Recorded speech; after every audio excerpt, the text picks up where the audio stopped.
Boa tarde aos internautas, pessoal que acompanha aí as lives do Sejur. Sou o Vinícius e hoje a gente vai ter uma live aqui com o tema Voltar ou não às aulas presenciais, direitos em conflito.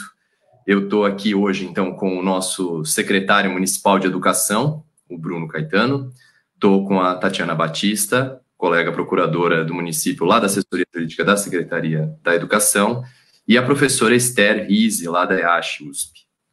O Felipe, por enquanto, está nos auxiliando aqui nas Libras, e teremos também o outro intérprete, o Felipe, que vai se revezar aí entre um e outro. Boa tarde, secretário. Boa tarde. Tudo bem? Tudo ótimo, e com vocês? Tudo perfeito. Tema espinhoso, tema em voga, tema candente. O que o senhor tem a nos dizer aí? Vou franquear o senhor aí 20 minutos. Só fala, o que o senhor gostaria de expor para a gente? O que a gente vai fazer aqui é um enfoque mais jurídico, né? Um enfoque sobre justamente essa questão de dois direitos aí assegurados constitucionalmente, direito à saúde, direito à educação. E como que a gente vai fazer para ponderar, quando a gente tem dois direitos assim, dois direitos constitucionais, direitos fundamentais em conflito, aí a gente lembrando um pouco aí de uma doutrina do Alexis e aqui no Brasil do Virgílio Afonso da Silva, fala-se muito em ponderação de direitos, ou seja, qual que deve prevalecer um sobre o outro, quais os juízos de valores que a gente tem que fazer, e enfim, o que isso pode ser feito para que concretamente a gente tenha aí a consecução desses direitos fundamentais, a gente atinja aí a plenitude desses direitos. Então vamos lá, secretário. Um tema difícil, né? A gente que abordar. Eu tenho feito, inclusive, essa abordagem todos os dias com a rede municipal, trabalhado junto aos nossos servidores, às nossas equipes, o tema da volta às aulas, né? Mas eu tenho dito a eles, e repito aqui a vocês, que eu imagino que a gente possa compatibilizar educação e saúde. Não partilho da visão de que são temas excludentes, né? Que a gente tenha que optar por um ou por outro, né? É bem verdade que no momento de uma pandemia, onde a gente observa o aumento de mortes no estado, no Brasil, ainda aqui na cidade de São Paulo, felizmente, os indicadores já começam a dar sinais de melhora, mas a gente sabe da situação grave do nosso país, em várias regiões do mundo também a pandemia expandindo, né? A gente sabe que nesse momento é o momento da preservação da vida, né? E talvez esse seja o bem jurídico a ser tutelado de maneira mais forte e evidente nesse momento, né? A vida, né? A saúde e a vida. Não há como ser diferente nesse momento. Mas isso não significa que os direitos das nossas crianças, sobretudo os direitos à educação, devam ser absolutamente subtraídos nesse momento. Então, o poder público, na verdade, está sendo desafiado a se reinventar. Se a gente não pode ter a escola que a gente tinha, porque a saúde entende não ser seguro, e nesse aspecto o bem jurídico maior é a vida, né? Não há discussão na minha visão, mas eu acredito que o poder público, as redes públicas, e inclusive as redes particulares, as redes privadas, também estão sendo desafiadas aí a encontrar novos caminhos para que os direitos à educação, à aprendizagem, não sejam perdidos. Então, nós aqui na educação estamos trabalhando nessa linha, né, de preservação da vida. É por isso que as escolas continuam fechadas do ponto de vista tradicional. As escolas nunca fecharam, para dizer a vocês, porque os nossos servidores continuam trabalhando justamente para promover esse direito fundamental, que é o direito à educação, né? Mas a escola tradicional, ela está fechada, né? E a rede pública municipal tem trabalhado para garantir, mesmo com as limitações que são sabidas, os direitos das nossas crianças. E aí, como é que a gente traduz esses direitos em políticas públicas, né? Que é o que importa nesse momento. Como é que a gente faz a transição daquilo que é o conceito jurídico do bem a ser oferecido, no caso, a educação, para as ações efetivas. Aí talvez a gente possa dividi-las em dois aspectos, né? Um aspecto que é o pedagógico, e dentro desse aspecto pedagógico tem uma questão muito importante, que é o tema da equidade dentro da educação, né?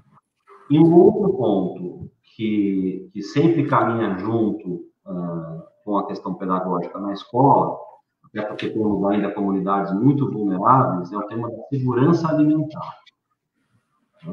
Então, tem duas questões que a Secretaria e toda a rede municipal, os seus servidores, né, os educadores, têm trabalhado bastante para suprir nesse momento, né? No momento em que não há possibilidade de retomarmos as aulas da forma como entendemos adequado, né? Mas ainda assim cabe a gente reinventar a rede e a educação para garantir, sobretudo, essas políticas públicas, né? Então, vamos aqui, se me permitir, falar um pouquinho sobre algumas, né? Do ponto de vista pedagógico.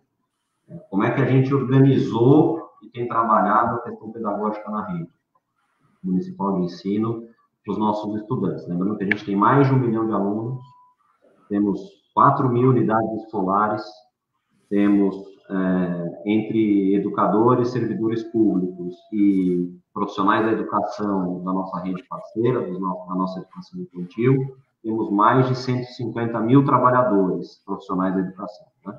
Veja a magnitude desses números. Somos, evidentemente, a maior rede pública municipal do país de ensino, né? Nós estamos trabalhando na área pedagógica para garantir o acesso de todas as crianças, e aí fizemos um estudo antes de elaborarmos as políticas públicas, para entender as limitações que muitas dessas crianças têm nas suas residências. É por isso que a rede pública municipal não apostou todas as fichas no ensino online, é um ensino à distância, mas não online, né? Porque ter uma política pública tendo como pressuposto o acesso à internet adequado para 1 milhão de alunos, seria absolutamente excludente. E não seria garantir o acesso à educação, a esse direito fundamental. Então, elaboramos com a nossa rede aqui os nossos trilhas de aprendizagem, que são livros baseados no currículo da cidade, e essa é a base do nosso ensino à distância, né? E aí, adicionalmente, de maneira complementar, as ferramentas online. E seguimos ampliando para os públicos específicos o acesso online para quem precisa, né? Então, vou dar aqui um exemplo prático, nós adquirindo aí computadores e tablets para alunos com deficiência, né, que não têm condição de acessar a internet, não têm os equipamentos específicos, tinham uma escola e não tem nas suas casas. Então, a Secretaria segue ampliando e fazendo esse trabalho de complementar o ensino à distância, porque ele é offline, na sua base, com as ferramentas online para todos que precisam dessa ferramenta. Então, essa é uma questão importante de compartilhar com todos vocês. No que diz respeito à segurança alimentar, nós aqui estabelecemos também uma política de garantir o acesso aos alimentos que essas crianças tinham quando as escolas estavam abertas, durante o período de pandemia. E a estratégia adotada pela Secretaria para garantir essa política foi de distribuir cartões de alimentação. Não era possível do ponto de vista de saúde pública, e aí dialogamos de novo com o tema dessa conversa, para mostrar a nossa tese aqui de que saúde e educação não estão necessariamente em posições antagônicas nesse momento, que com a boa vontade e a criatividade do gestor público é possível você ter o respeito à vida e aos direitos fundamentais de preservação da vida, da saúde, sem que isso signifique necessariamente o abandono completo de outros direitos, como o da educação e o da segurança alimentar, como eu quero aqui desenvolver o raciocínio com vocês. Então, para aquelas famílias reconhecidamente vulneráveis na cidade, e aí tem uma outra política pública, que é a assistência social integrada a essa ação da educação, a Secretaria distribuiu aí os cartões de alimentação para as famílias adquirirem diretamente esses alimentos nos mercados locais. E percebe que quando o gestor consegue ter uma visão intersecretarial, interdisciplinar, intersetorial, mesmo em situações de absoluta limitação, como essa que a pandemia nos impõe, que é a preservação da vida e a primazia da saúde, é evidente que temos que reconhecer o momento especial e a centralidade da saúde, da vida, mas quando se procura enxergar mais adiante, você consegue conectar uma série de políticas públicas para garantir outros direitos que são igualmente fundamentais. Falei aqui de educação, falei aqui de segurança alimentar, quero falar também de emprego e renda, né? E quando a secretaria decide educação, veja só, né, nós aqui não estamos falando das ações da Secretaria do Trabalho, estamos falando das ações da Secretaria de Educação. Mas quando a gente aqui consegue conectar as políticas públicas, como essa da segurança alimentar, criando um cartão para que a família compre o alimento de qualidade para a sua criança, no mercado local, a gente também está estimulando a economia, garantindo ou promovendo renda e o emprego dessas comunidades, né? Então, nesse momento, todos os gestores públicos no país estão sendo desafiados a terem soluções diferentes daquelas que eram adotadas em momentos de normalidade, né? E aqui na Prefeitura de São Paulo, a gente tem se esforçado para desenvolvermos soluções que possam garantir a centralidade da vida e da saúde, porque não é o momento ainda de flexibilizarmos, mas sem que isso signifique o abandono completo dos outros direitos, que são igualmente importantes e até mesmo fundamentais para a nossa sociedade, né? Então, eu partilho da crença de que, com o esforço do gestor público, ainda que a gente reconheça as limitações, esses direitos não estão necessariamente em sentidos opostos, né? Preservar a saúde não é necessariamente deixar de lado outros direitos, não é automático. O gestor público tem capacidade, e nós todos estamos sendo desafiados a buscar soluções onde a gente coloque todos esses direitos na mesma linha, no mesmo sentido, e não em antagonismo. Essa é a diretriz da política pública na cidade. É claro que, na prática, a gente reconhece que o ensino à distância jamais vai substituir a interação que o aluno tem na escola. Não se trata aqui de naturalizar uma situação, né? Mas é preciso reconhecer que é possível, dentro dos limites que a saúde estabelece, a gente continuar promovendo políticas públicas em outras áreas que não a da saúde no sentido estrito, né? Essa é a crença que eu compartilho e imagino também, a doutora Tatiana aqui conosco nos auxilia e traz as soluções jurídicas, que também as equipes jurídicas estão sendo desafiadas os procuradores, os departamentos jurídicos de todas as secretarias estão sendo desafiados a encontrar, nesse momento, soluções criativas dentro do arcabouço existente, ou até mesmo, como estamos pleiteando agora, por exemplo, na Câmara Municipal, uma alteração legislativa para que a gente consiga, mesmo com as dificuldades e as limitações que reconhecemos que existem, do ponto de vista de saúde, continuar garantindo outros direitos como educação, emprego, renda, segurança alimentar e tantos outros, né? Então, acho que é um momento de muito ativismo das nossas equipes jurídicas, né? E também dos gestores públicos, né? É um momento de absoluto ativismo. A gente pode parecer para a sociedade que o serviço público vive um momento de retração, exceto saúde, mas é absolutamente o contrário disso, né? Todos nós aqui estamos sendo trabalhando muito mais, estamos sendo muito mais desafiados do que éramos no momento onde a normalidade imperava. E nesse aspecto, a discussão de temas jurídicos é absolutamente relevante para a gente continuar avançando. Eu acho que acho que as considerações iniciais eram essas que eu queria trazer, talvez sejam provocações para o debate, que imagino ser absolutamente possível compatibilizar esses direitos sociais fundamentais, ainda que hoje seja preciso reconhecer a centralidade do direito à vida e da saúde.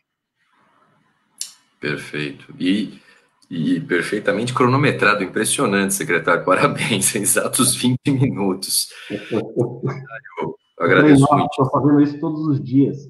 Pois é, a gente acaba ficando treinado. Eu agradeço muito a sua participação, sua fala. A gente vai continuar aqui o debate. Eu sei que hoje está um dia bem complexo e bem ocupado. Nesse exato momento aí, o projeto de lei que vai tratar justamente desses e de outros programas dentro do retorno gradativo às atividades escolares aí está sendo votado na Câmara dos Vereadores.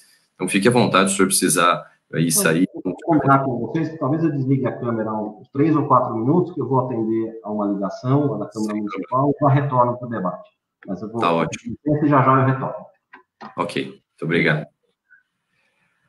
Então, agora a gente vai passar agora para um outro lado, um outro enfoque. A gente está aqui com a professora Esther Rizzi, lá da EASH, USP, e a questão da política pública, ela é razoavelmente recente no âmbito acadêmico. Aí a gente, professora, me corrija se eu estiver errado, aí faz um tempinho já que eu estudei essa questão, embora seja um grande entusiasta das políticas públicas aí. Isso começa mais ou menos aí, período pós-Segunda Guerra Mundial, que a gente começa a ter bojo aí das grandes teorias, os grandes teóricos aí de políticas públicas. E a última pandemia que se tem notícia, uma pandemia aí forte, realmente, que afetou grande parte da população mundial, todo mundo está falando por aí, não é novidade, é a questão da gripe espanhola, que foi lá em 1917. Então, quer dizer, antes ainda do que se falava em política pública, em teoria de política pública, em formação de agenda, em formação da política, monitoramento, acompanhamento, etc. E, obviamente, uma situação nova como essa põe à prova aí todos os elementos que a gente tem de teoria de políticas públicas. Teorias essas que agora estão sendo também buriladas aí e manejadas também pelos operadores do direito. É mais ou menos esse enfoque, eu acredito que a professora Esther vai colocar para a gente, quer dizer, como que os dados, né, o que a gente chama nas políticas públicas, como os indicadores, aquilo que vem da sociedade, do dia a dia, do concreto, pode fazer com que a gente pense numa alternativa, numa possibilidade para a concretude de direitos fundamentais. Professora, e aí? Boa tarde, Vinícius, boa tarde, Tatiana, ouvintes.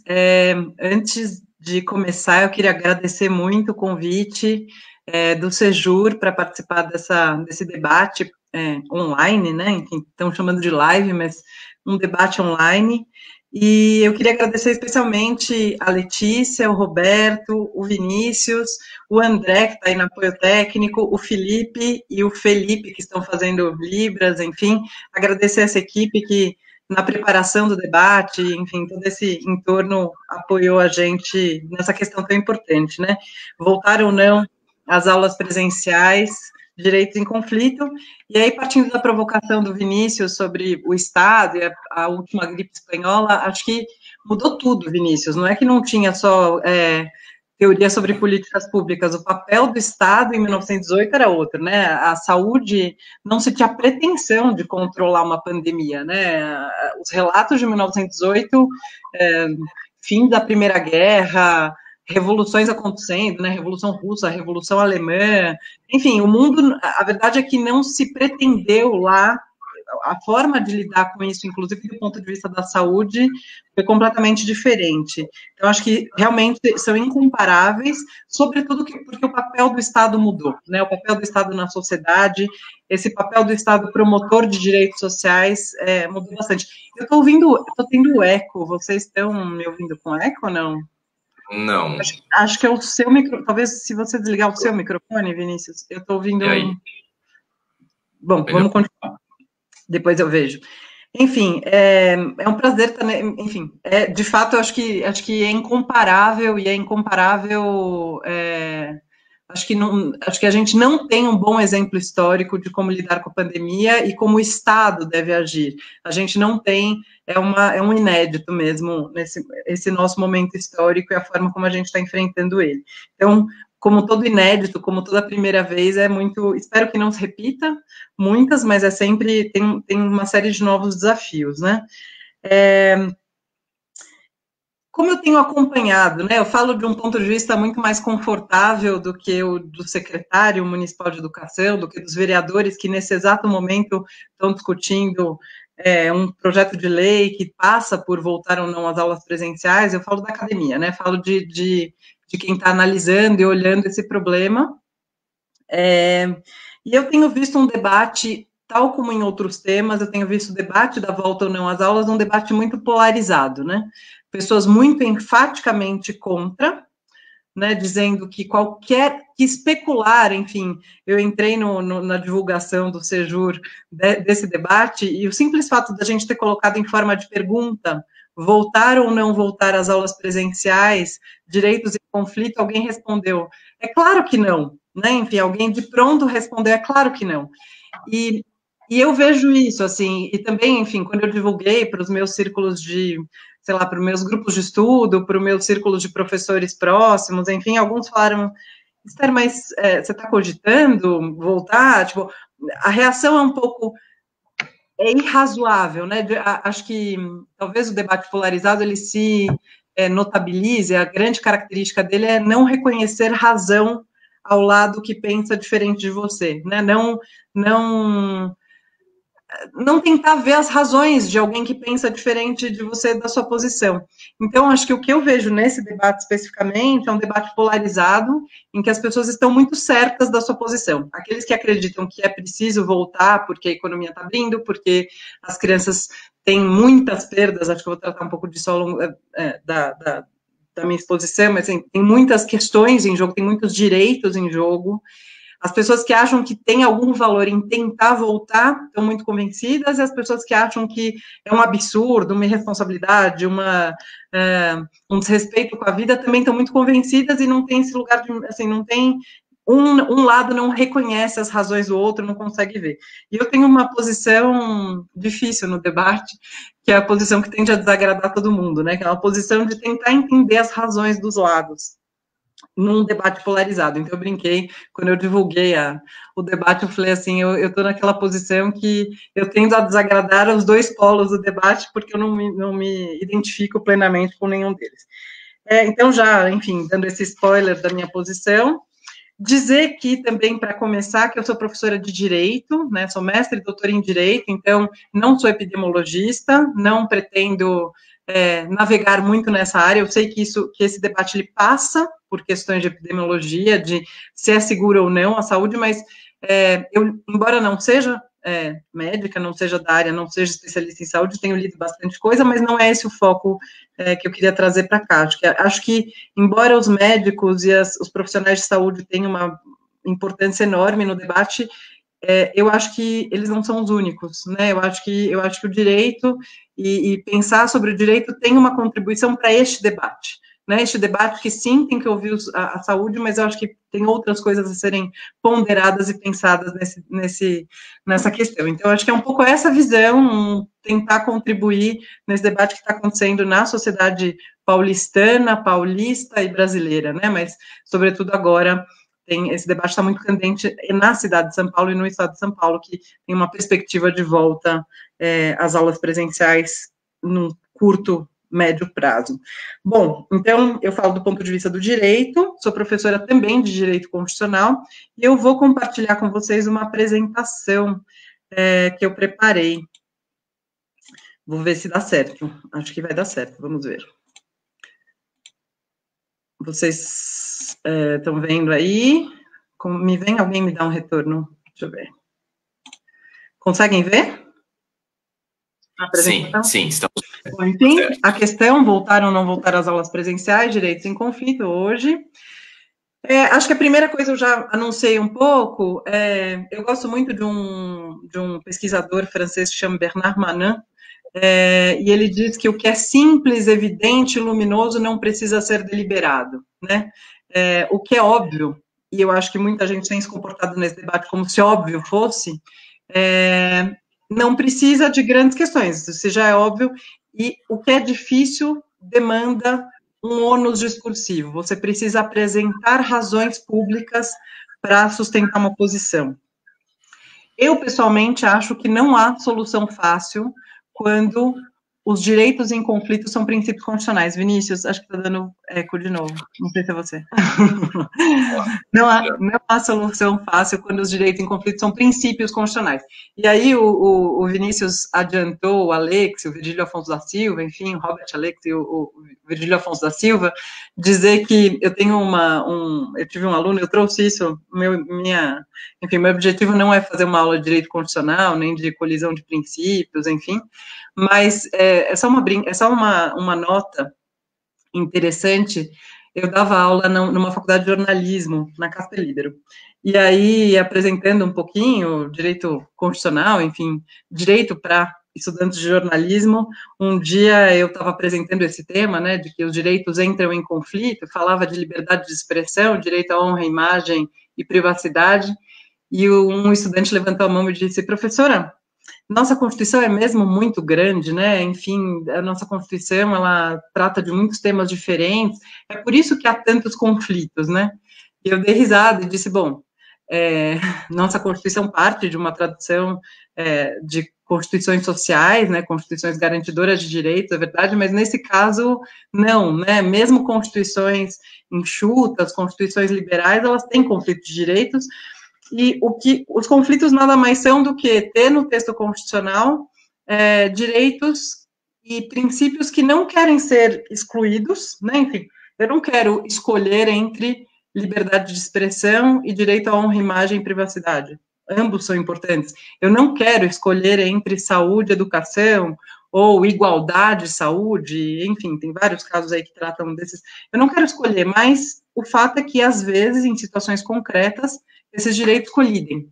A ordem constitucional escolhe que esses são princípios organizadores da sua ordem jurídica e, no caso concreto, na situação concreta, eventualmente eles entram em conflito. Bom, sempre quando há direitos constitucionais, direitos fundamentais constitucionais, princípios constitucionais em conflito, há, em minha opinião, casos difíceis. São sempre casos difíceis, né? Nenhum desses casos é um caso fácil, nenhuma solução é fácil. Talvez eu discorde um pouquinho do Bruno Caetano, do secretário, quando ele diz que não há... De alguma forma, há uma... bom, vou seguir. Princípios para o Robert Alex e para a teoria constitucional são mandamentos de otimização. Então, você tem que sempre buscar, você, agente público, você, Estado, você, na sociedade, você tem que sempre buscar que eles se realizem o máximo possível. E, de alguma forma, na situação aqui, não é uma questão de sim ou não, né? Não é uma questão de escolher, e nisso eu concordo com o Bruno Caetano, não é uma questão de escolher se eu quero realizar a saúde ou se eu quero realizar a educação. Obviamente eu quero realizar os dois direitos, né, e eu vou entrar um pouquinho mais adiante, mas eventualmente para ampliar a realização do direito à educação, eu vou ter que diminuir um pouquinho o direito à saúde. Eventualmente, você tem uma balança aí, né? Mais realização do direito à educação vai pôr um pouco na berlinda uma parte da segurança do direito à saúde. Se eu realizar mais o direito à saúde, eu ponho um pouco na berlinda uma parte da educação, e não existe, nesse caso específico, eu acho que não existe os dois plenamente, né? Não existe, óbvio que você tem que buscar o máximo possível. Para o Alexi, os princípios são mandamentos de otimização. A ordem constitucional diz: agente público, Estado brasileiro, Estado de São Paulo, município de São Paulo, haja, né, faça coisas para realizar o máximo possível. Então, acho que o que a gente está tentando aqui pensar junto é como realizar o máximo possível esses direitos.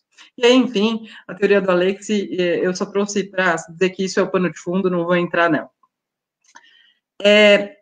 Ponderar, pensar, apresentar o ônus argumentativo é um procedimento argumentativo, o que está tentando, então, apresentar razões públicas, argumentos que sustentem uma determinada posição, enfim, o Manet vai dizer um pouquinho sobre isso, e acho que uma coisa interessante para aqueles que nos ouvem, enfim, sempre que você entra num debate, você não entra, ou muito frequentemente, na maior parte das vezes, você não entra num debate sem ter posição anterior.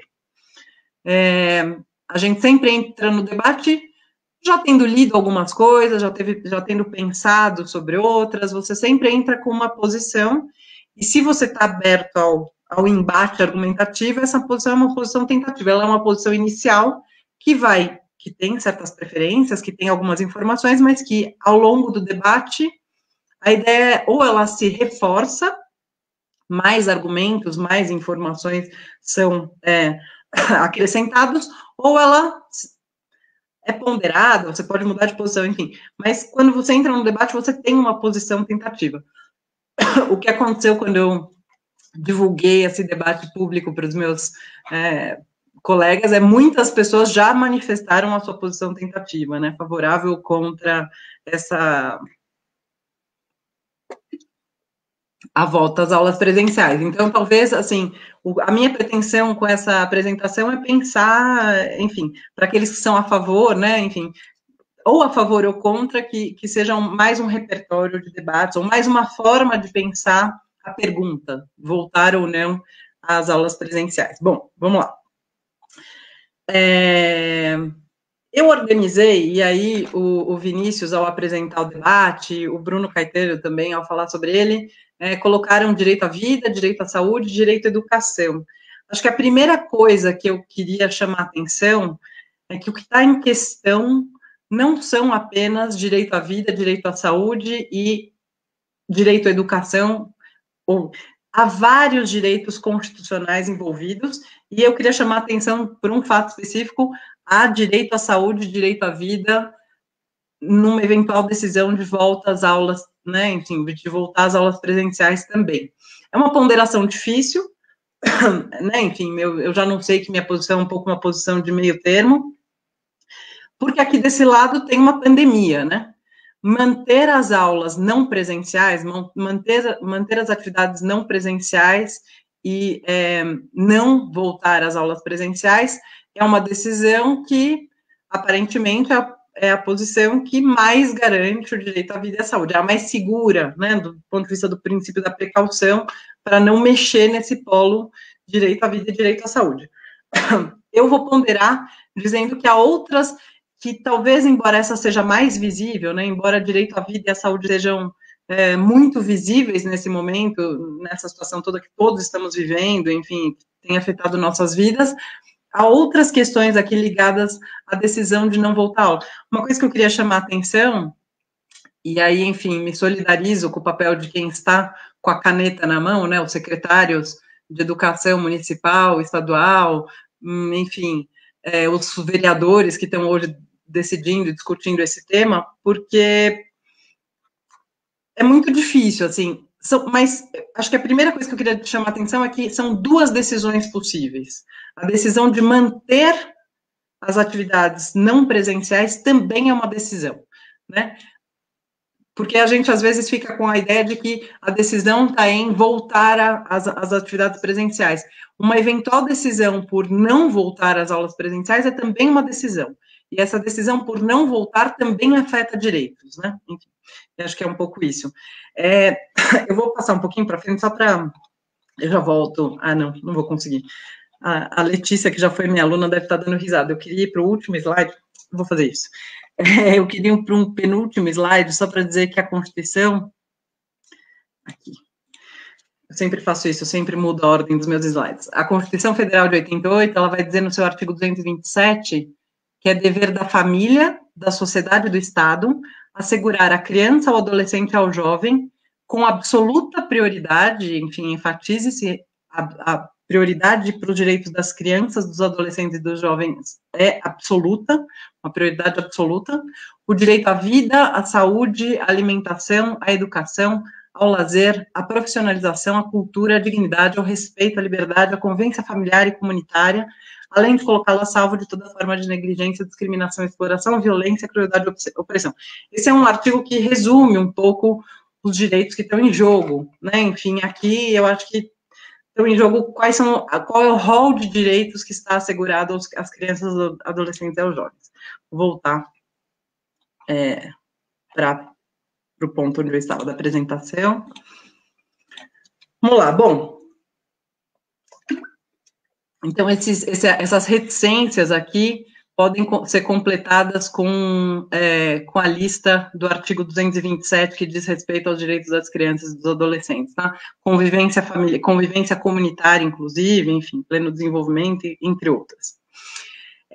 Às vezes, tem uma questão, embora as crianças sejam absoluta prioridade, como o nosso cenário é complexo, como a pandemia ela apresenta desafios diversos e vários inéditos, há diferentes titulares desses direitos, né? Crianças, adolescentes, os familiares dessas crianças e adolescentes, as professoras, os educadores, outros profissionais de educação. Isso torna um problema complexo, porque nem sempre a gente está falando de direitos de mesma titularidade, né? Se é o direito à educação das crianças, às vezes é o direito à saúde dos seus pais, dos seus familiares, dos professores, né? Enfim, o direito em conflito, além de tudo, tem diferentes titulares desses direitos.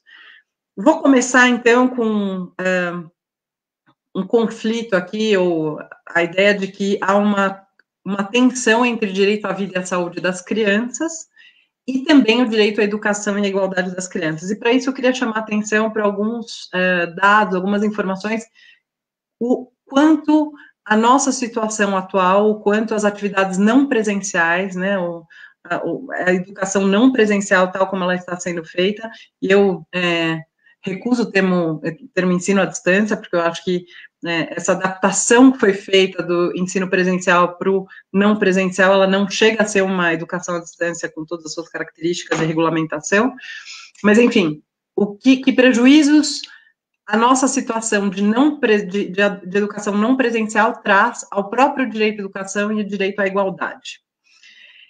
Eu uso aqui uma nota técnica que foi formulada por pesquisadores e estimulada pela Campanha Nacional pelo Direito à Educação, pela Rede Escola Pública e Universidade, pelo SEDECA Ceará e outras organizações que participaram da elaboração, e eu vou usar, enfim, eles chamam a atenção para as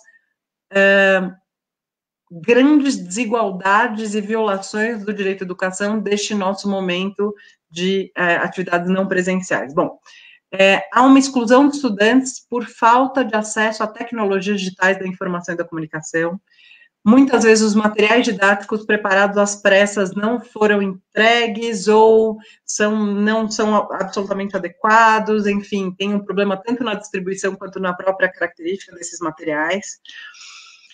Se estabeleceu uma maior responsabilidade às famílias pelo processo educacional das crianças e adolescentes, e essa maior responsabilidade desconsidera as diferenças nas famílias, muitas vezes, ou desconsidera o impacto que as diferenças nas famílias traz para o processo educacional, né? Famílias que têm pais que conseguem, de alguma forma, dar um suporte, acompanhar as crianças e adolescentes, são muito diferentes de famílias que absolutamente não conseguem, por falta de pessoas, por falta de tempo, enfim, por enfim, por falta de condições, porque estão doentes, porque, enfim, 1000 condições. Então, atribuir maior responsabilidade às famílias acentua que famílias diferentes vão proporcionar educações diferentes. Então, você, ao tirar da escola e atribuir às famílias, você aprofunda as desigualdades. Além disso, as condições ambientais dessas famílias, né? Então, domicílios, casas que não têm um lugar adequado para os estudos, um lugar tranquilo, famílias que têm seus, né, os progenitores, os pais, aqueles que cuidam das crianças e adolescentes com diferentes níveis de escolaridade. É muito diferente um pai que acompanha uma criança se alfabetizando, que é ele mesmo alfabetizado, tem ensino médio, enfim, tem ensino fundamental concluído, tem ensino superior, e alguém que não tem, né, o diferente nível de escolaridade das famílias impacta nesse processo educacional. Os ambientes domésticos muitas vezes não estão preparados para essa educação. A transferência de atividades não presenciais para a educação infantil é, por si só, uma coisa muito controversa, porque ela, enfim, tem as diretrizes curriculares nacionais para a educação infantil que estabelecem que as interações e as brincadeiras são as coisas mais importantes que a educação infantil pode fazer com as crianças, enfim, para o seu pleno desenvolvimento, e, de repente, como fazer isso por meio de atividades não presenciais, por meio de, enfim, propostas feitas, às vezes, pelo computador, em atividades online, enfim, como transferir a educação infantil para o não presencial, quando seu eixo estruturante são propostas pedagógicas que passam por interação e brincadeira.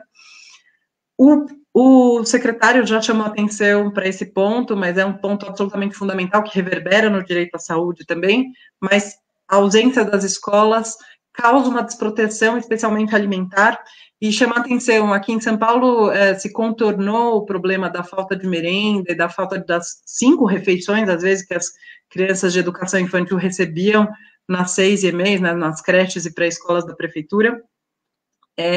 Se contornou entregando um voucher, e eu li algumas notícias de que, enfim, para além do questionamento, né, será que era possível manter o programa de compras de agricultura familiar, não orgânica, sem agrotóxico, e fazer a distribuição? Se entendeu que isso era difícil, enfim, se preferiu dar um voucher, né?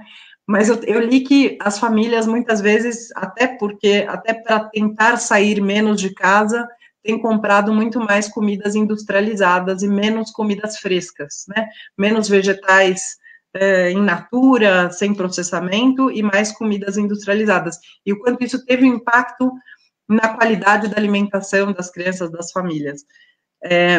Mas, fora isso, tem uma questão de desproteção, né? Enfim, o fato da escola garantir, organizar a alimentação de muitas crianças, de milhares de crianças, foi colocado em xeque com a não presencialidade, né?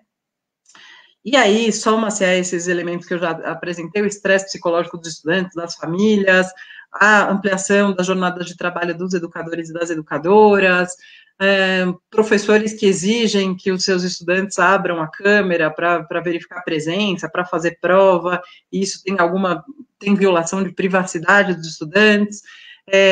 O ensino não presencial tem um impacto enorme, a gente está aqui com Libras, né, com pessoas, tem um impacto enorme para pessoas com deficiência, para crianças e adolescentes com deficiências, enfim, a acessibilidade da educação e a qualidade da educação para crianças e adolescentes com deficiências foi muito afetada com esse processo, então as desigualdades, elas se acentuam também nesse quesito.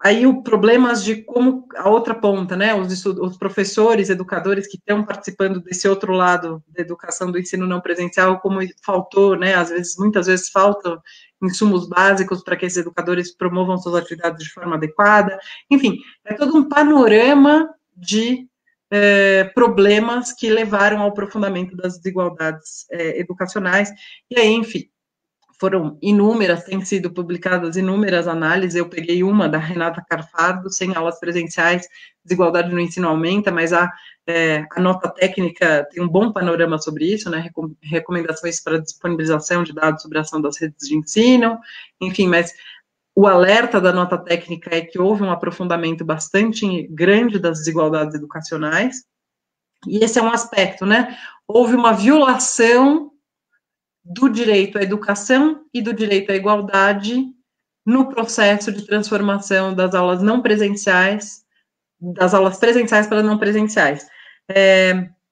Houve um prejuízo para a garantia do direito à vida e do direito à saúde no início da pandemia, em março de 2020, optou-se por sacrificar alguma medida do direito à educação, previsto constitucionalmente, para garantir o direito à saúde. Então, de alguma forma, foi feita essa escolha, obviamente, não o direito à educação como um todo, houve um esforço das redes, enfim, para garantir que alguma parte do direito à educação continuasse sendo ofertado, garantido, enfim, nas universidades também, enfim, houve aí um esforço, uma tentativa, mas é inegável que, ao transformar todas as atividades presenciais em não presenciais, isso teve impacto negativo na qualidade da educação e houve um impacto negativo na tentativa de equalização que o direito à educação, que as escolas trazem para a formação de crianças e adolescentes. Bom, mais um aspecto, né, para além desses aspectos do cotidiano, né, do processo educacional, do direito à educação acontecendo na prática,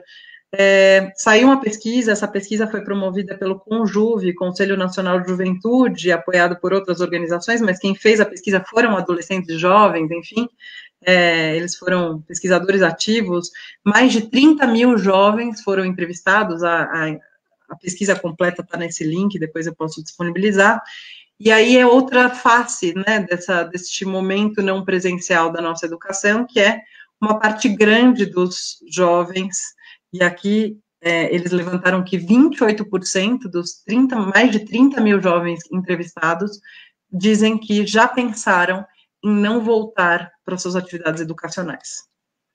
3 a cada 10 jovens pensaram em não retornar.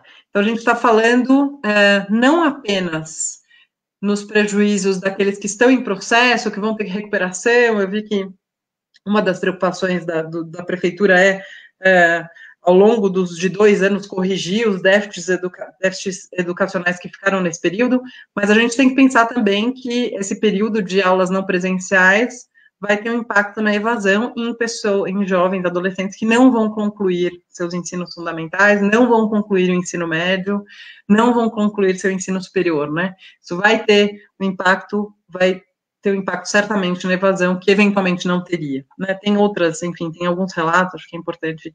Isso também é violação do direito à educação, né? Então, essa situação, vou voltar aqui, a decisão por não voltar às aulas presenciais tem um impacto no direito constitucional à educação, né? Se voltar às aulas presenciais tem um impacto no direito à saúde, pode eventualmente ter um impacto no direito à saúde, pode aumentar o risco de contaminação por Covid-19, não voltar tem um impacto muito significativo na garantia do direito à educação. Vou seguir. Estamos discutindo aqui um eventual impacto que a gente não sabe exatamente qual é, os epidemiologistas também não sabem exatamente qual é, no direito à vida e no direito à saúde, se houver uma volta às aulas. Mas a não volta às aulas presenciais também tem um impacto no direito à saúde e no direito à vida. Selecionei algumas notícias para, enfim, chamar a atenção de alguns pontos a muitos outros, né? Folha de São Paulo essa semana. Crianças têm atraso na fala e maior dependência dos pais durante a pandemia. Vários relatos de crianças, sobretudo na primeira infância, né, de 0 a 5, com retrocesso, né, não começar a falar na idade certa, retrocesso em, enfim, conquistas de desenvolvimento, como, sei lá, tirar fralda, enfim, que tinham sido conquistadas antes, retrocessos em algumas conquistas de desenvolvimento, com a permanência em casa e com a não convivência com outras crianças, né, essa convivência comunitária estimulando o trancamento dentro de casa, a falta de diversidade de ambientes, convívio com apenas poucas pessoas, poucos adultos, num ambiente restrito, pouco desenvolvimento motor, né, enfim, sobretudo na primeira infância, um impacto bastante grande e, portanto, na saúde, no desenvolvimento e na saúde dessas crianças. piora da alimentação, um aspecto que eu já chamei a atenção lá no direito à educação, piora da alimentação na pandemia deixa a população mais vulnerável ao Covid-19. Tem aqui a coisa de comprar mais industrializados e menos produtos in natura. Pequenos confinados, como isolamento impacta a saúde das crianças, mais uma notícia, se não me engano, essa foi publicada no Eu País, salvo engano.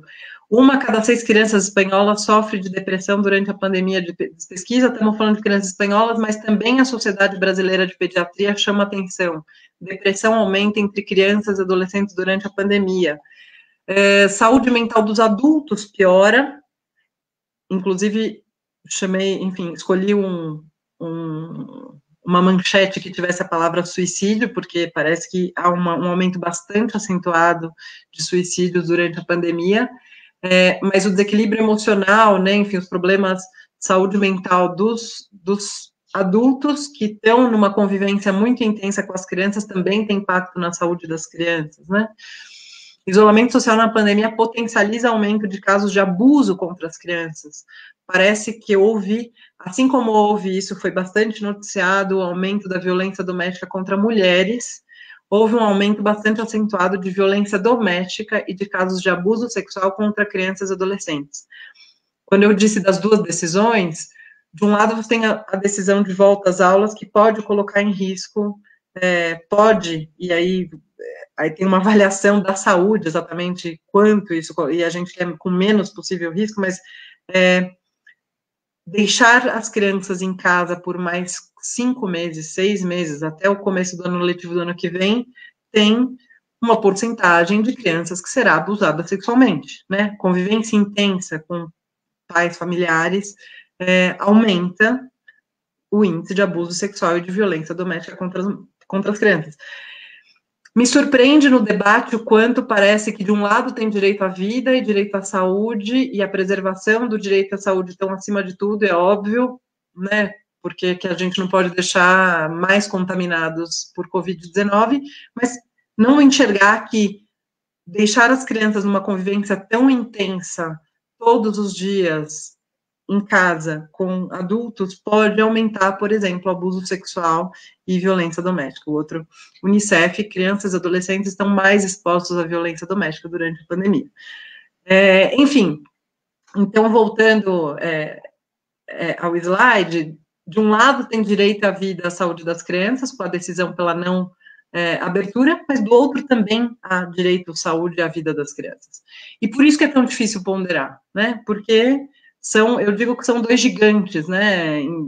Tanto o direito à vida e direito à saúde, direito à educação e direito à igualdade, direito à vida e à saúde de um lado, direito à vida e à saúde em outro âmbito de outro, são gigantes em conflito, né? São gigantes constitucionais em conflito.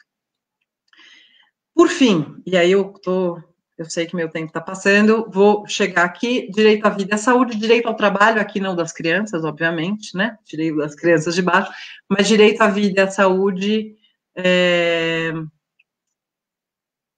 deixei de falar um slide, mas enfim, direito à vida e à saúde geral da população como um todo e direito ao trabalho dos pais. Vou trazer um artigo polêmico da Constituição.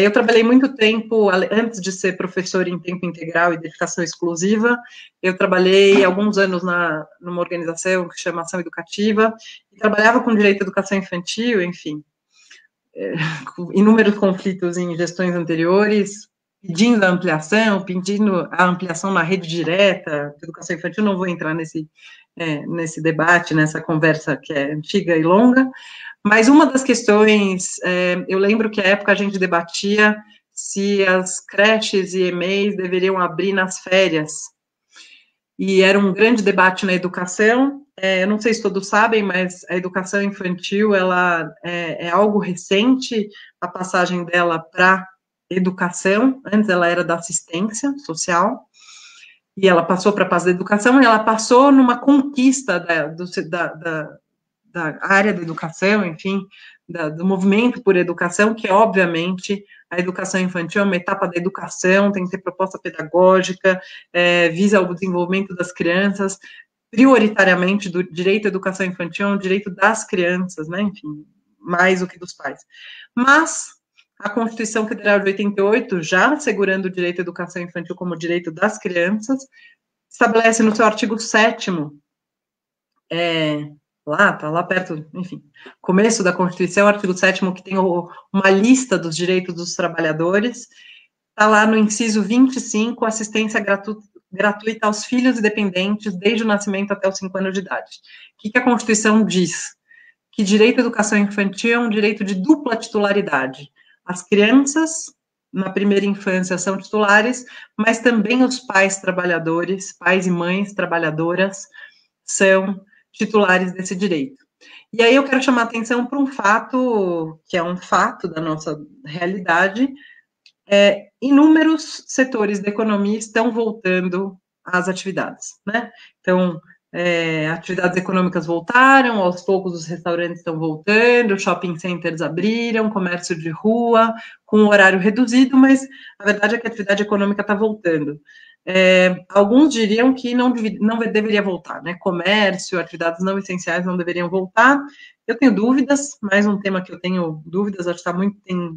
Tem direito em conflito também, o empobrecimento e a recessão econômica também tem impactos nos direitos fundamentais, mas, de qualquer forma, é um fato consumado que, desde o começo de julho, alguma atividade econômica tem voltado a funcionar, não essencial tem voltado a funcionar, e a Constituição chama atenção, pelo menos na primeira infância, pelo menos na educação infantil, de que o direito à educação é um direito de dupla titularidade, é direito das crianças de 0 a 5, mas é também um direito dos pais e mães trabalhadoras. Então, me surpreende o fato de, no Brasil, a discussão estar sendo... Eu digo no Brasil porque eu tenho ouvido colegas que estudam e que estão trabalhando e estão morando em outros países, em que a discussão tem sido feita junto, né? Se vamos voltar a atividades econômicas, temos que voltar creches e escolas, que é para onde as crianças vão enquanto os pais trabalham, pais e mães trabalham. Né? Então, eu trouxe o artigo 7º, porque é um artigo polêmico da educação infantil, mas, de alguma forma, tem aqui um direito ao trabalho, né? Então, quer dizer que as mães, eu tenho um texto também que eu li recentemente, então quer dizer que as mães não são trabalhadoras essenciais, né? As mães, ou alguém vai ter que ficar sacrificado em casa, enquanto outras atividades presenciais voltam a funcionar, né? Então, acho que esse é mais um conflito entre os vários que a gente poderia chamar atenção. Bom, fiz esse panorama, um pouco só dizer, eu falei que eu não ia falar de questões de epidemiologia, mas dizer que nessas ponderações argumentativas que a gente tentaria fazer para chegar a algum balanço final, alguma resposta em relação a esse panorama complexo e difícil de conflito de direitos, conflito de gigantes, né, direitos muito importantes, acho que uma parte importante de se ressaltar é que, até agora, as evidências científicas, até esse momento, eu não tenho condições de debater isso, mas acho que é importante, li bastante sobre isso, tem vários estudos, tem vários textos que tentam organizar inúmeros estudos, esse mesmo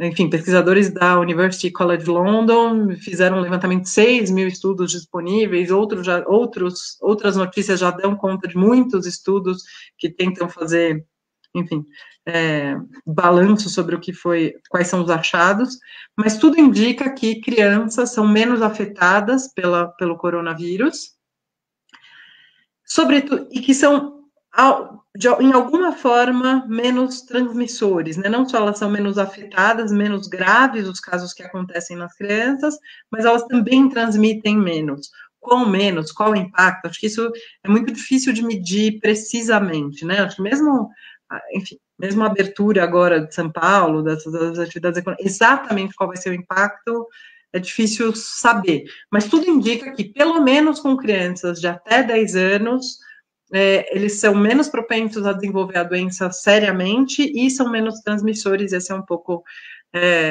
enfim, até onde estamos, o estado da arte das discussões. Queria, de novo, 227.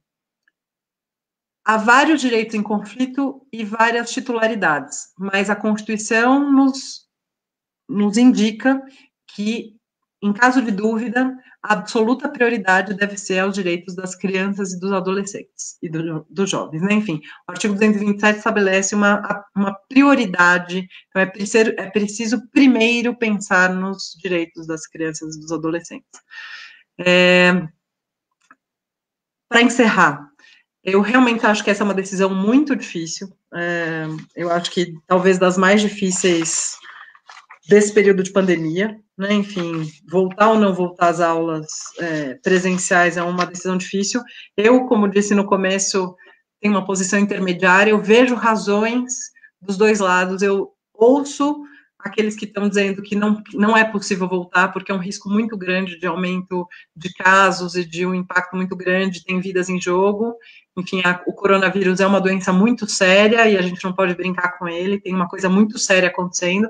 Eu vejo razões, mas eu vejo razões em quem diz, mas a gente está prejudicando muito o direito à educação, muito o direito à igualdade, as crianças estão em condições muito desiguais, em casas desiguais, em situações familiares desiguais, em situações, eventualmente, de vulnerabilidade para a sua saúde mental, sofrendo abuso sexual, sofrendo violência doméstica. Então, assim, de um lado, né, as duas decisões implicam em afetar direitos fundamentais muito relevantes das crianças e dos adolescentes, e eu digo que nenhuma decisão é absurda.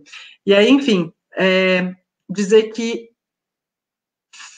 fico feliz que essa decisão esteja sendo tomada também em âmbito coletivo, né, que esse projeto de lei que a Prefeitura encaminhou para a Câmara dos Vereadores, de alguma forma, deu a chance de uma ampliação do debate sobre voltar ou não voltar às aulas presenciais, para um público mais amplo, né? Enfim, houve uma audiência pública ontem, os vereadores estavam debatendo enquanto a gente está aqui dialogando. Enfim, acho que acho saudável que essa decisão seja também do Poder Legislativo e não só do Poder Executivo, dada a importância dessa decisão. E aí, enfim, para não ficar totalmente em cima do muro e dizer que é uma decisão difícil, que há direitos em conflito, os dois são gigantes, e, enfim, é uma decisão difícil. Se fosse minha decisão, se eu fosse uma das vereadoras lá debatendo a discussão,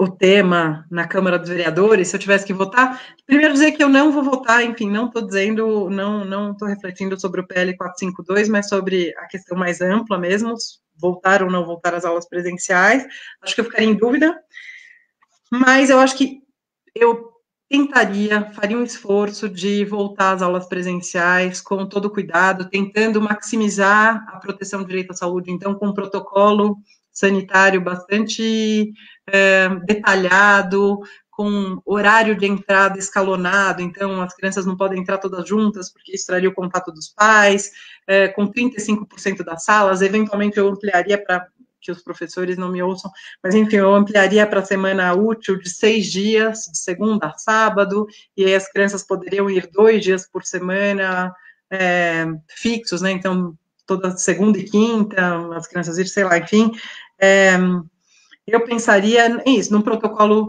se acontecer um caso de contaminação, voltar a ficar, enfim, que essa turma ou essa escola fique em quarentena de 15 dias, enfim, eu ia pensar num protocolo sanitário e eu ia tentar voltar às aulas presenciais, porque eu acho que há um direito importante a ser preservado, acho que a educação e as escolas públicas, elas garantem o direito à educação muito mais, e acho que não ter as escolas presenciais mostra como as escolas públicas são importantes para a vida dessas pessoas, para a realização do direito à educação. Acho que esse debate, ele chama atenção como faz falta, né?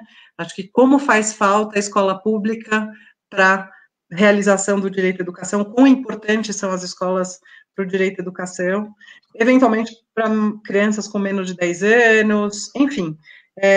Eu tentaria voltar, não tendo vergonha também, se caso fosse eu a tomar a decisão, de voltar atrás caso um recrudescimento da epidemia acontecesse. Acho que eu tentaria fazer uma tentativa de abertura de volta às aulas presenciais, podendo eventualmente voltar atrás caso se indicasse que houve uma piora nos quadros, enfim, que houve um aumento no número de casos por 100 mil habitantes, acho que com muita atenção para o cenário geral da pandemia, para eventuais mudanças do cenário geral da pandemia. No estágio atual da pandemia, com as informações que a gente tem até agora dos epidemiologistas, com a experiência de outros países que já estão abrindo, que a gente teve, acho que valeria a pena tentar a abertura. Mas, reforçando que é uma decisão difícil, porque envolve direitos fundamentais em conflito, e, enfim, e essa busca pela maximização, às vezes, enfim, numa ponderação para realizar um pouco mais diminuir um pouco a proteção do outro, né? Acho que era isso. Agradecer mais uma vez, desculpa pela longa exposição.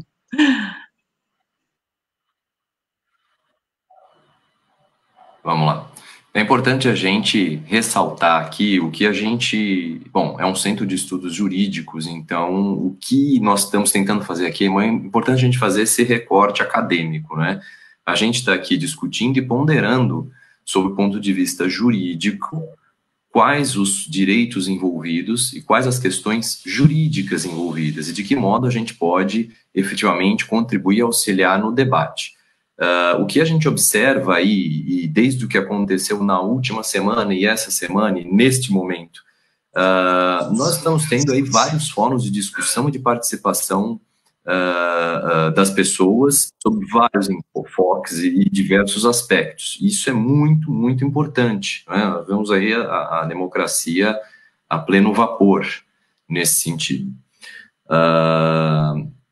O que a gente também tem que entender, sob o ponto de vista constitucional e jurídico, é que no âmbito municipal é importante que as pessoas saibam, às vezes as pessoas não sabem.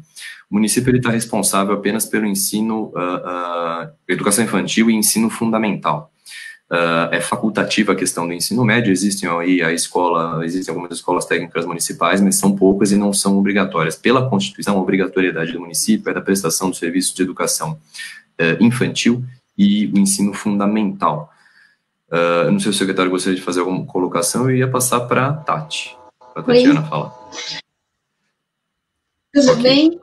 Oi. Tatiana, vamos lá. Agora, por enfoque um totalmente mais prático, Vinícius.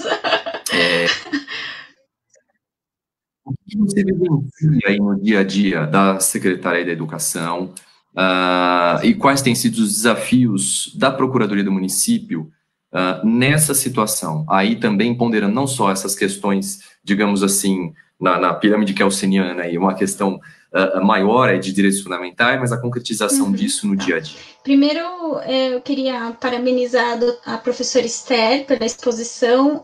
Acho que as nossas posições não são antagônicas, e essa conversa, assim, ela vai contribuir para o que a gente já vem debatendo internamente, né, porque as diversas áreas da secretaria trazem os problemas para a gente debate junto e tenta encontrar uma solução, né. O PL, que está todo mundo falando, que está na Câmara sendo debatido, ele não é uma autorização para o retorno das aulas presenciais. Isso acho que é muito bom a gente ter claro, tá? Porque ainda que ele venha a ser rejeitado, a Secretaria já está fazendo várias ações internas e administrativas, no sentido de que, se a Secretaria Estadual de Saúde disser é o caso de retorno às aulas, a gente vai retornar às aulas. Agora, se vai ter adesão dos alunos, como é que vai ser isso na prática, a gente não sabe. O que o poder público municipal vai ter que fazer é colocar à disposição dos alunos, assim que tiver o aval de quem tem a competência para decidir sobre isso, né, a gente vai ter que colocar à disposição o Serviço Público Municipal de Educação.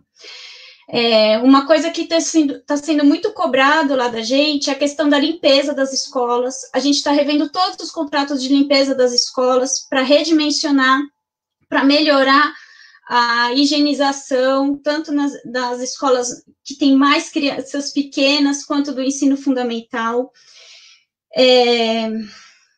A questão do cartão alimentação, que o secretário mencionou, né, que a gente tentou, foi um paliativo para a questão da segurança alimentar. A gente tem consciência de que o fornecimento da merenda nas escolas era melhor para as crianças, só que não era possível, do jeito que a gente foi tomado de surpresa, né, com essa pandemia, prevê um fornecimento, por exemplo, fracionado dos alimentos. A gente compra em larga escala para fornecer para as escolas. E aí, de repente, a gente ia ter que pegar aquele dinheiro, comprar alimento fracionado para distribuir para os alunos. Era impensável essa logística no começo da pandemia. Então, a gente foi forçado a caminhar por um caminho diferente. Deixamos na mão, por um tempo, sim, os agricultores, os produtores de agricultura familiar. E a gente vem sendo cobrado por esse setor da economia também a dar uma solução. Então, assim, é coisa de que mais um mês ou 2 meses a gente vai ter que pensar numa solução criativa, como disse o secretário, para também atender esse setor da economia, usar um dinheiro federal que está parado no caixa municipal para investir nisso e distribuir para as famílias e melhorar a qualidade da alimentação delas durante a pandemia. Mas, veja, são todas ações que elas estão ocorrendo paralelo. Então, você olha para cá e tem que preparar o retorno às aulas para lá. A gente escuta da equipe pedagógica que quanto mais tempo demorar para voltar às aulas presenciais, mais vai haver diferença entre alunos da escola privada e da escola pública. Porque hoje em dia a gente está conseguindo, através do Trilhas na Aprendizagem e esse recurso da internet, atingir uma parte dos alunos, não consegue atingir todo mundo. Quando voltar, vai ser feita uma avaliação, como que eles chamam? Diagnóstica, para saber o que cada criança conseguiu aprender dentro da sua casa, do que foi passado. E, a partir daí, a equipe pedagógica da secretaria vai fazer uma ampliação do atendimento da educação integral dessas crianças. Isso faz parte do PL que a gente mandou para a Câmara também. Porque, hoje em dia, nem sempre que a gente quer ampliar o estudo integral nas escolas é possível. A gente quer ter mais liberdade na secretaria para poder administrar isso. Outra coisa que o PL contempla é que a gente tem crianças que têm dificuldade de aprendizado. Ela não tem um tempo de aprendizado na escola presencial igual ao das outras crianças. Ela já demora um pouco mais. Essas crianças ainda estão sentindo mais ainda esse ensino à distância. Além do estresse da pandemia, do isolamento social, que está atingindo tanto as crianças quanto os professores, também nos fez colocar no PL a possibilidade de contratar uma equipe de saúde para prestar esse apoio psicológico e para os alunos e para os professores. Então, assim, são as demandas que vão chegando para a gente vai tentando dar um contorno e uma solução jurídica, né? O que dá com lei, o que dá sem lei, o que dá por decreto, o que dá só de usar os instrumentos que a gente já tem à nossa disposição. E essa questão que a professora Esther colocou também de 3 alunos, de cada 10 alunos, 3 pensam em não retornar, isso também tende a se agravar. Quanto mais tempo a gente demorar para retomar uma atividade presencial. E eu não estou aqui advogando que amanhã a gente tem que abrir as escolas e começar a dar aula, não é isso.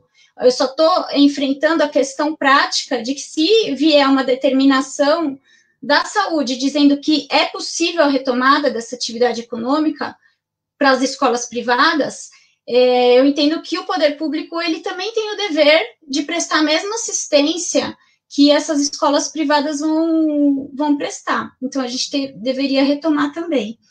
Porque no mundo ideal, eu concordo que seria melhor que só se voltasse com vacina, mas a gente não vive no mundo ideal. Então, a gente tem que trabalhar com o que a gente tem de concreto. E o mundo está voltando sem vacina.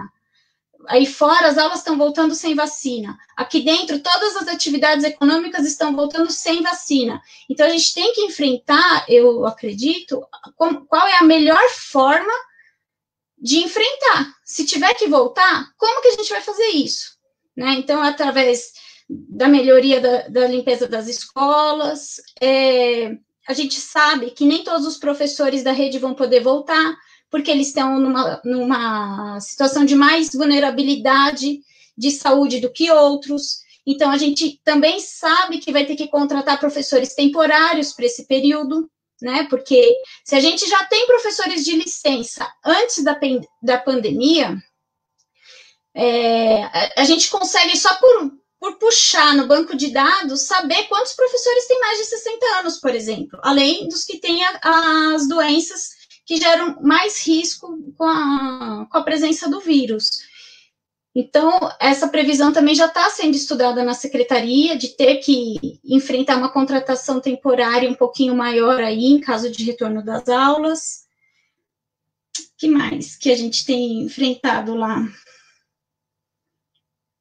Acho que eu falei tudo que eu anotei. Falei rápido e descoordenado.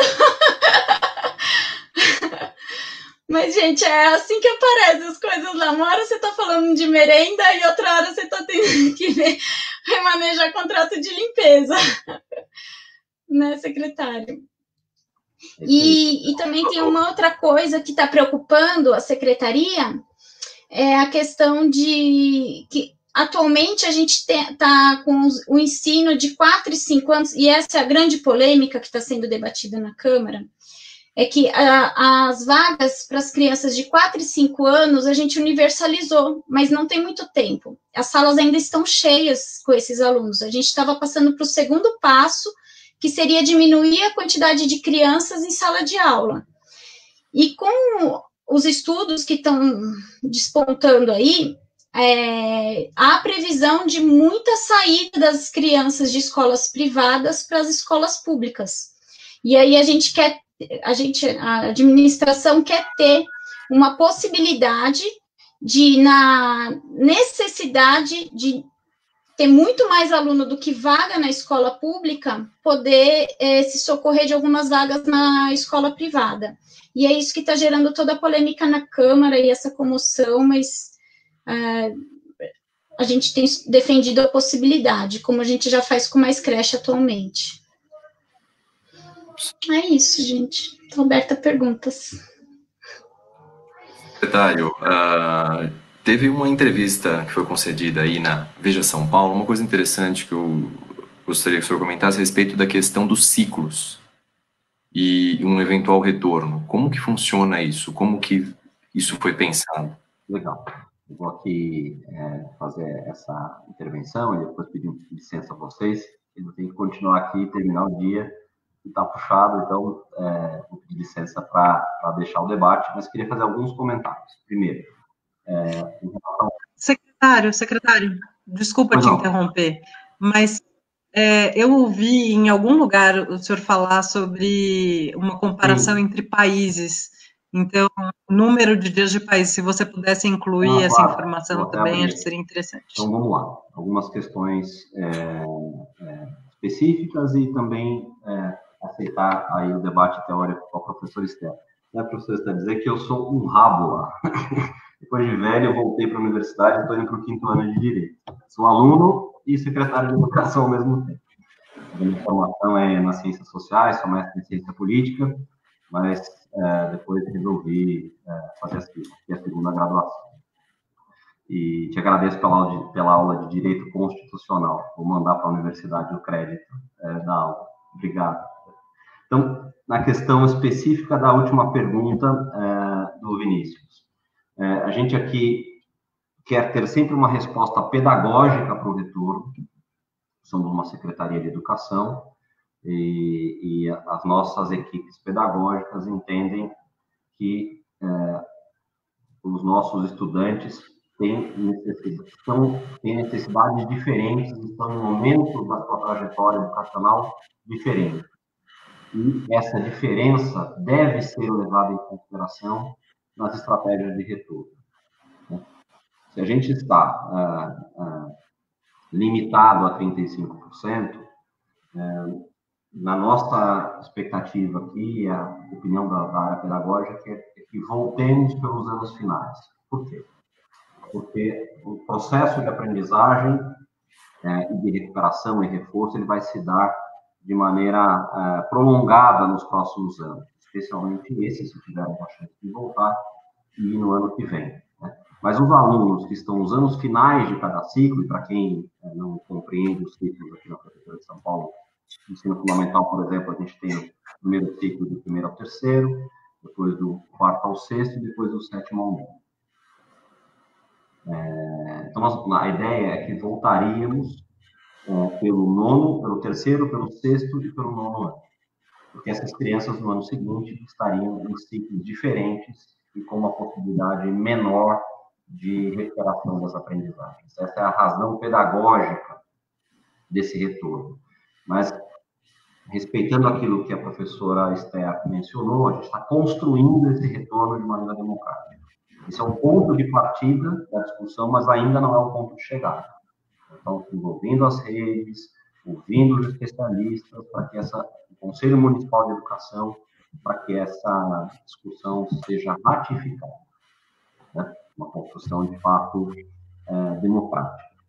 Eu entendo a posição da professora Esther, quando ela diz que a sobrevalorização ou a valorização ou a proeminência do direito à saúde conflita nesse momento com a preservação de outros direitos, o próprio direito à educação, e compreendo também, né, quando ela diz que o próprio direito à saúde, com o fechamento das escolas e o término das aulas presenciais, o direito à saúde das próprias crianças também, em alguma medida, pode estar em xeque, né? Mas eu também acredito que esse é um debate acadêmico, né? E essas categorias, elas são importantes para a gente refletir, mas quando o gestor tem a responsabilidade, né, da decisão, a gente tem sempre que tentar traduzir esses direitos e as limitações que as condições objetivas impõem em políticas públicas que tentem dar conta dessas limitações, né? Então, quando eu fiz a nossa fala aqui inicial, não foi para não reconhecer a limitação, mas para dizer que o desafio hoje de quem é gestor público é ampliar as fronteiras do que é possível, né? Porque o que é possível está dado, né? Não voltar à aula presencial nesse momento, talvez em setembro, olhando os especialistas de saúde. Mas, dada essa questão objetiva, o que é possível, nós, gestores, estamos sendo desafiados a ampliar essas fronteiras do possível, né? E é nesse aspecto que eu entendo que nós, com criatividade e capacidade de trabalho, a gente pode ter soluções que sejam inovadoras e que possam dar alguma reparação a direitos que, inegavelmente, estão hoje prejudicados. Né? Importante ter um diagnóstico correto, como o da professora Esther, mas ao mesmo tempo, ter a responsabilidade de fazer a política pública, não para se conformar com as limitações, mas para entendê-las e, a partir dessa limitação, ampliarmos a fronteira do que é possível. Essa é a nossa tentativa aqui, né?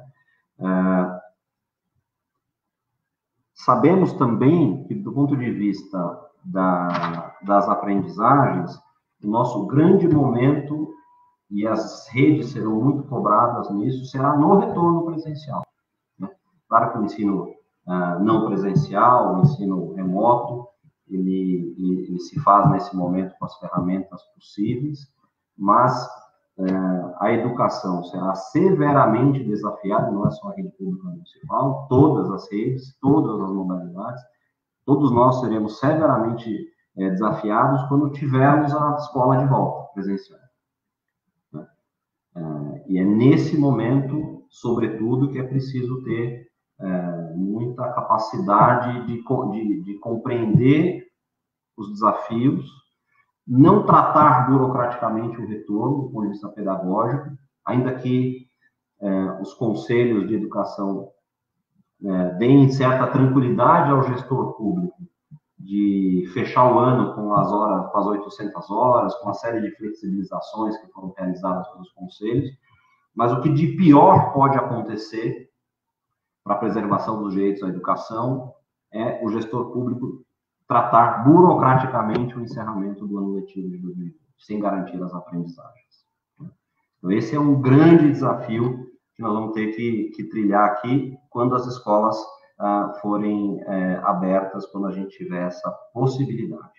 Por fim, vou trazer aqui alguns dados que a professora Esther pediu, depois eu vou pedir licença, porque às 7 horas em ponto eu tenho outra conversa, faltam aqui alguns minutinhos. Se a gente voltar no dia 8 de setembro, que é só uma mera possibilidade ainda, nós teremos as escolas fechadas na cidade de São Paulo por 172 dias. Vamos olhar o exemplo da Alemanha. Foram 64 dias de escolas fechadas. Ah, mas Bruno, Alemanha não é Brasil, Berlim não é São Paulo. Eu sei.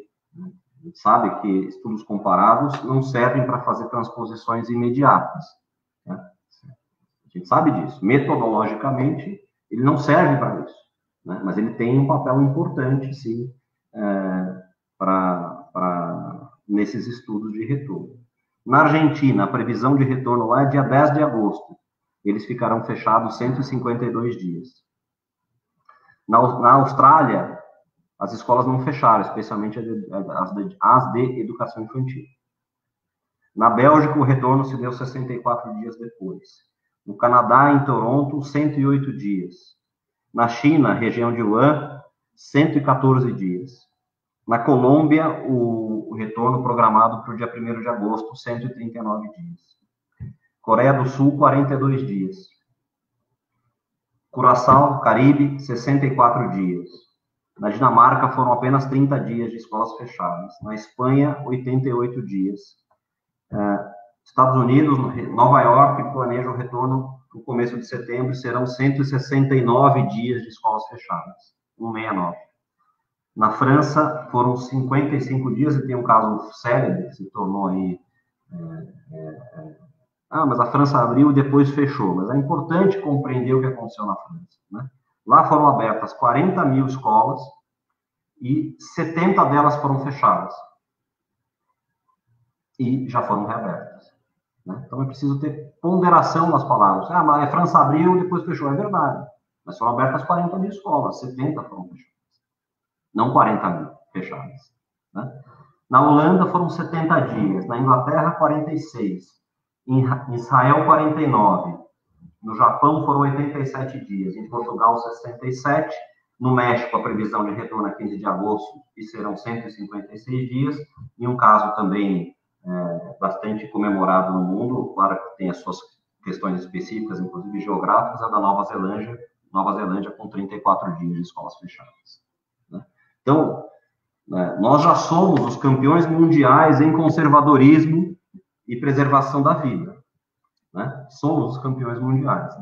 Né? O Brasil, né, vai ser o país, tendo aí São Paulo como referência, talvez a região, dentro daquelas pesquisadas, onde as escolas ficarão fechadas por mais tempo, no mundo.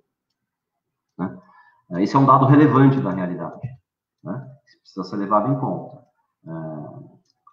Com todas as tropicalizações necessárias nesse estudo comparado. Tá bom?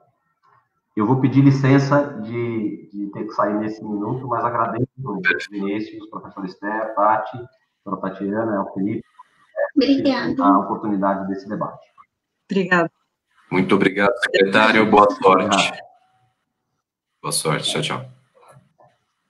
Ok. A gente, então, permanece. Nós temos aí algumas perguntas que foram feitas. Basicamente, o que é mais premente é com relação à educação infantil, principalmente, a grande cobrança, grandes perguntas, e a falta de condições das escolas. No caso da educação infantil, principalmente a impossibilidade de distanciamento da educação infantil. Porque as crianças socializam demais nessa faixa etária e que vai ser extremamente difícil manter distanciamento social nessas condições. E uma pergunta interessante também, Edu Jimenez, entendo tudo que a professora está colocando, a questão são os prejuízos do retorno ou não retorno presencial. Mas pergunta a professora Rizzi, qual dos dois conseguiremos minimizar futuramente, considerando políticas públicas? As que foram prejudicadas pelo não retorno ou as que morreram? E uma última pergunta daqui das que estamos coletando. falando sobre o que a gente teria a dizer sobre manifestação dos professores que ocorreu hoje. Gostaria de saber a posição. Eu acho que a gente pode fazer, eu faço um fechamento depois. Esther, se quiser já responder essa pergunta, que foi direta para ti aí. Bom, acho que é uma rodada só de perguntas ou a gente vai abrir mais uma depois? Eu acho que a gente vai ter que ser uma só, porque o nosso tempo aqui também já está no limite. Bom, enfim, só comentando um pouco a provocação que eu fiz para o secretário, né, para o Bruno Caetano, sobre os países, eu tinha ouvido ele falar e, enfim, acompanhei um pouco o caso da Inglaterra, da Itália também, enfim. Acho que tem uma coisa que talvez o exemplo internacional diga, né, que há um esforço no mundo nessa tentativa de abertura, né, assim, há um valor em tentar voltar as crianças para a escola, minimizando os riscos para a saúde, né, foi a Edu Jimenez que falou sobre a vida, a morte, enfim. Eu não tenho uma resposta, eu quero que eu gostaria que não existisse a pandemia, eu gostaria que nenhuma criança morresse, nenhum adulto morresse, nenhum idoso morresse, acho que isso não está sob controle, mas eu também não tenho controle se alguma criança vai morrer espancada em casa, eu não tenho controle se quantas, e daí eu não sei quanto é o volume, porque a gente não tem dados sobre isso, quantas crianças vão ser abusadas sexualmente em casa, apanharão em casa, se suicidarão, né, assim, se é vida por vida, será que a gente tem caso de suicídio, né, enfim, juvenil? Juvenil tenho certeza que a gente tem, de adolescentes e jovens. De crianças, não sei, mas, enfim, a gente está trabalhando aqui com questões que, às vezes, não estão sob nosso controle. Eu conversava ontem com um amigo que é muito contra, como você, provavelmente, Edu Jimenez, ele é muito contra a abertura, a volta às aulas, e ele dizia para mim, Esther, se você fosse secretária de educação, você ia dormir tranquila, você ia colocar a sua cabeça no travesseiro tranquila se uma criança morresse? Se uma criança morrer, Esther, ele falava assim para mim, parecido com sua pergunta, Edu Jimenez.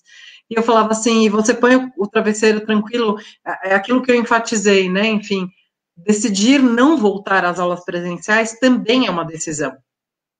Se você se colocou no papel de quem decide, se você é secretário de educação, se você é governador, prefeito, você se colocou nessa... Eu já disse eu digo para os meus alunos, eu adoro ser professora, porque eu estou nessa posição de analista, né, de quem faz reflexões sobre a realidade. Eu já disse que eu não gostaria de ser juíza, né, eu não quis ser juíza, não me coloquei na posição de ser secretária, porque eu acho que eu ia dormir muito mal. Não ia conseguir dormir à noite. Mas aí ele me perguntava, se você fosse secretária de educação, se você fosse vereadora, você ia conseguir dormir bem, Esther? Com uma criança, se uma criança morrer, você volta às aulas e uma criança morre. Eu falei, puxa, ia ser muito dolorido para mim, ia ser muito, assim, não pensem que isso seria, assim, obviamente, ninguém quer isso, ninguém quer que criança nenhuma morra, mas eu também não ia ficar totalmente tranquila com a decisão de manter as escolas fechadas, as aulas não presenciais, sabendo que eu estou aprofundando desigualdades que são enormes na sociedade brasileira. Eu sei que na minha casa tem esses livros aqui que vocês estão vendo, e tem uma pessoa que é formada, eu tenho dois filhos, e minha filha está sendo alfabetizada por mim. E aí tem pessoas que não têm informação, e que as crianças têm a idade da minha, que está em fase de alfabetização, que estava começando a se encantar pelo mundo das letras, e aí agora não está mais, porque os pais não têm condições de acompanhar.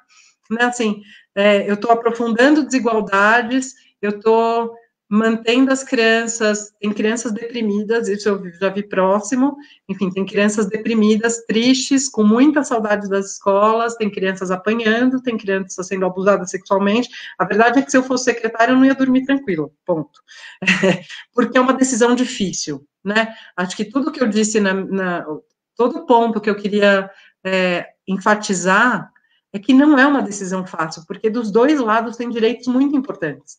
Se eu abro, eu tenho um risco à vida, e tem profissionais da educação, acho que tem que voltar, acho que os profissionais da educação, os educadores e educadoras que são acima de 60 anos, que têm outras doenças associadas, diabetes, obesidade, enfim, não devem voltar, devem ser mantidos em teletrabalho. A gente tem que buscar o maior número, enfim, a maior proteção possível, ampliar, né? Acho que a entrada tem que ser escalonada, tem que ter um protocolo de segurança para a hora da entrada e a hora da saída das escolas, tem que minimizar o contato, o número de crianças que convivem deve ser menor, enfim, acho que tem toda uma série e dá para olhar para como os outros países estão fazendo essa volta. Mas, assim, eu não ia dormir tranquila com a decisão por manter as escolas fechadas, porque eu sei que eu estou confinando milhares de crianças em suas casas e nem sempre as casas são lugares seguros, né? Nem sempre as famílias são os lugares mais seguros. Nem sempre as famílias e as casas têm capacidade de garantir o direito à educação e têm capacidade de garantir a saúde pessoal, a saúde do corpo, a alimentação adequada, cuidados, integridade física, liberdade sexual. Então, assim, a verdade é que a gente está numa situação muito extrema, né? A pandemia é uma situação muito extrema, e é isso. É muito difícil ponderar. Crianças até 10 anos, sofrem muito pouco, ou sofrem muito menos do que adultos e pessoas mais velhas com a doença. São menos transmissores, é isso que a epidemiologia tem dito para nós. Nesse cenário que São Paulo abriu um pouco, eu até tinha trazido, enfim, alguns gráficos. São Paulo teve uma relativa abertura, com não aumento do número de casos. Enfim, acho que eu não tenho nenhuma pretensão, e daí, linkando com a pergunta sobre educação infantil, meus 2 filhos, minha filha acabou de fazer 7 anos, eu tenho um filho de 2. Eu não tenho nenhuma pretensão de que, enfim, na educação infantil se mantenha distanciamento social ou uso de máscara. Eu não sei como está o protocolo sanitário, mas acho que a volta seria uma volta com número de crianças reduzido, numa bolha, né, conseguir fazer uma bolha de crianças, que essa bolha estaria protegida, e essa bolha poderia ter contato social. Essa seria a minha reflexão. Uma bolha de 7 crianças que convivem entre elas, e, enfim, seria um grupo. Eu não tenho pretensão de que as crianças de 2 anos ou 3 anos usem máscara e não brinquem, até porque, enfim, faz parte do desenvolvimento infantil ter contato com as outras crianças. Então, acho que essa nem seria um objetivo do protocolo sanitário. Mas, enfim, não é uma decisão fácil. Acho que eu enfatizei muito uma decisão difícil. Eu respeito muito aqueles que adotarem e defenderem a precaução. Eu entendo, eu acho que, por ser uma decisão muito difícil, eu entendo. Eu não gostaria de ter essa decisão na minha caneta, né, na ponta da minha caneta, mas eu acho que eu tenderia, nesse momento, a tentar uma abertura. Porque eu acho que porque eu acho que, nesse momento, seria possível essa tentativa. Ok. E, Tatiana, só uma... Oi? Posso acrescentar uma questão? Coisa? Assim, aqui eu não estou fazendo nenhum juízo de valor, tá? Não cabe a mim decidir se volta, se não volta.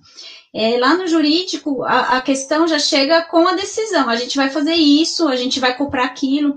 E eu posso dizer assim, que algumas medidas que estão sendo tomadas, que passaram pela assessoria jurídica, o desencadeamento de compra de equipamentos de proteção, ampliou muito a compra de álcool em gel e vai ser distribuído em toda a rede, e inclusive termômetros que vai ser distribuído também para a rede indireta, tá? Que vai ser, acho que faz parte do protocolo de volta às aulas que foi desenvolvido pela Unifesp, que ajudou a gente nesse protocolo para ajudar nas medidas. Então, se é suficiente, se não é suficiente, aí eu acho que precisaria de um especialista falando aqui, né?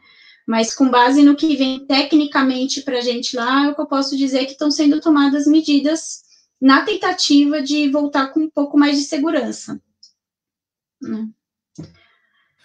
Tati, tem uma pergunta aqui, que até foi daquilo que a gente comentou um pouquinho antes até da gente entrar na live, que é sobre a obrigatoriedade ou não de retorno.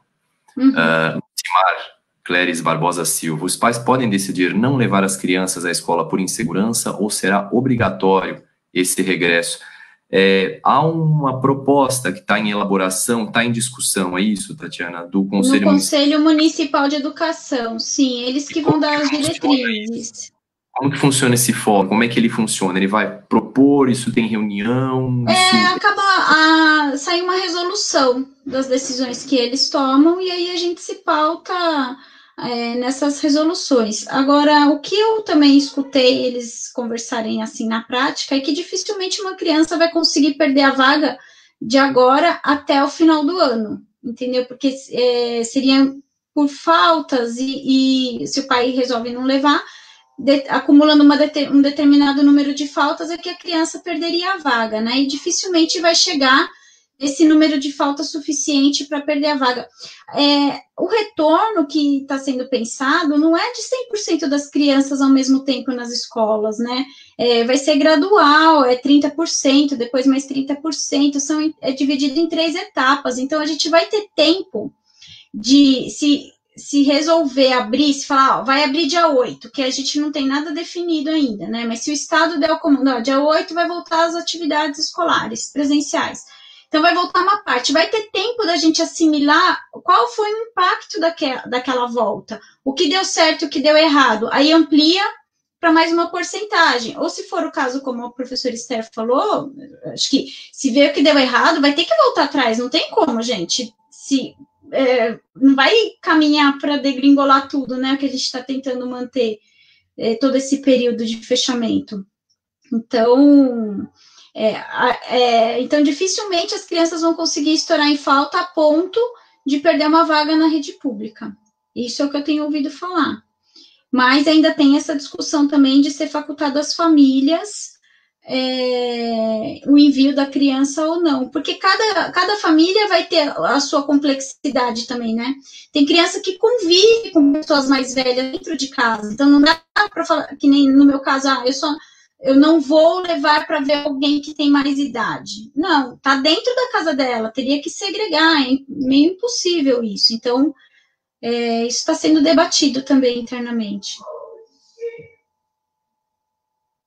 Então. Certo. Bom, a gente já vai caminhando, então, para o final da nossa conversa. 2 questões aí que acho que a gente precisa comentar com relação à manifestação e com relação também, teve um questionamento também em relação à assistência social, o papel da assistência social, e aí a gente precisa... Enfim, a minha posição aqui é de mediador, né? Eu só coloco apresento os nossos convidados aqui, mas acho importante a gente colocar uma questão de que o que a gente está tratando aqui é discussão, pensar, refletir a respeito de política pública. E acho que todos aqui são concordes no sentido de que a segurança sanitária, a segurança de saúde é o mais importante. Nesse aspecto, nenhum tipo de decisão, obviamente, será tomada sem o aval dos órgãos de saúde e das classificações por ele realizadas, para que seja minimamente seguro voltar. E, a partir daí, se e quando, né, houver essa mínima segurança sanitária, se será possível um retorno a partir daí gradual, considerando as condições não só dos estabelecimentos estudantis, e também condições orçamentárias, sim, e condições de contratação e execução dos serviços. Com relação à assistência social, isso é muito importante. A gente tem que entender que em política pública a gente mexe com interdisciplinariedade e também com relação às competências de várias secretarias. E isso envolve, sim, o trabalho de competência da Secretaria de Assistência Social, com Secretaria de Educação, também com a Secretaria das subprefeituras, prefeituras regionais e assim sucessivamente, Secretaria de Saúde, obviamente. Então, há essa interdisciplinariedade de ideias e de políticas mesmo, políticas públicas que se interrelacionam. Com relação à manifestação, isso demonstra, mais uma vez, uma outra questão com relação a políticas públicas e que é muito importante para que o debate não fique somente no âmbito da administração pública. Existe um conceito do Alessio, Robert Alessio, tem gente que não gosta mais, tem gente que ainda usa, que é a questão do interesse público primário e interesse público secundário. O interesse público primário seria aquele que emana diretamente dos anseios da sociedade. O interesse público secundário é aquele que acaba sendo emanado da autoridade que está na gestão. O ideal seria a confluência desses dois interesses, que houvesse aí um consenso. Partindo já para o âmbito das políticas públicas, esse consenso ele é obtido a partir de muito debate e também da pressão dos grupos sociais organizados. Então, isso é muito importante. Não só aqui a gente viu manifestações em diversos sentidos, manifestações aí num debate acalorado, e que também estão sendo verificadas em outros fóruns, principalmente naqueles fóruns em que as decisões serão tomadas, não só no âmbito da Secretaria de Educação, Secretaria de Saúde, mas também no âmbito da Câmara de Vereadores. A ideia é justamente essa, é que o debate seja cada vez mais enriquecido com propostas, com pensamentos e com reflexões. E é isso o que faz com que as políticas públicas sejam efetivadas da melhor maneira possível.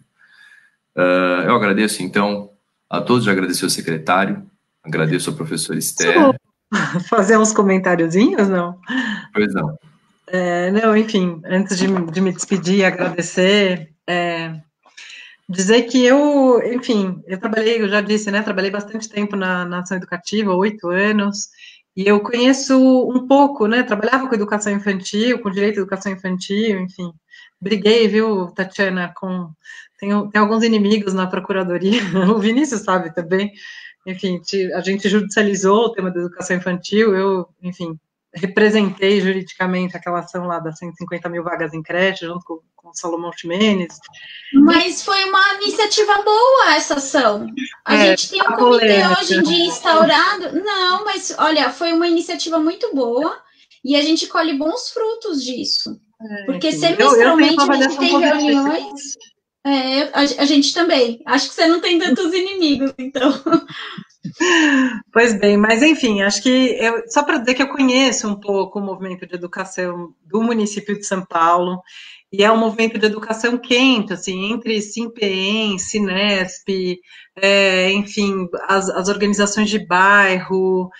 De fato, eu digo, assim, que tem áreas da sociedade que são frias politicamente, áreas quentes, e a área da educação, eu participei da Conferência Municipal de Educação de 2010, num AMB lotado, com 3 mil, eu tenho boas experiências de participação direta, então AMB lotado, 4 mil pessoas levantando cartaz, a briga da educação, das creches conveniadas, das creches diretas, enfim, eu acompanhei um pouco esse debate, faz algum tempo que eu estou afastada dele, mas dizer, enfim, eu vi que eu não conseguia entrar nos comentários todos do Facebook, eu dei uma olhadinha, comecei a ver aí, estava me desconcentrando, voltei, fechei, mas dizer que eu respeito muito, assim, o movimento de educação, de defesa da educação pública de qualidade do município de São Paulo. É uma área quente da política, acho que tem muita gente empenhada politicamente, comprometida com a educação pública gratuita de qualidade, né, com a educação do município.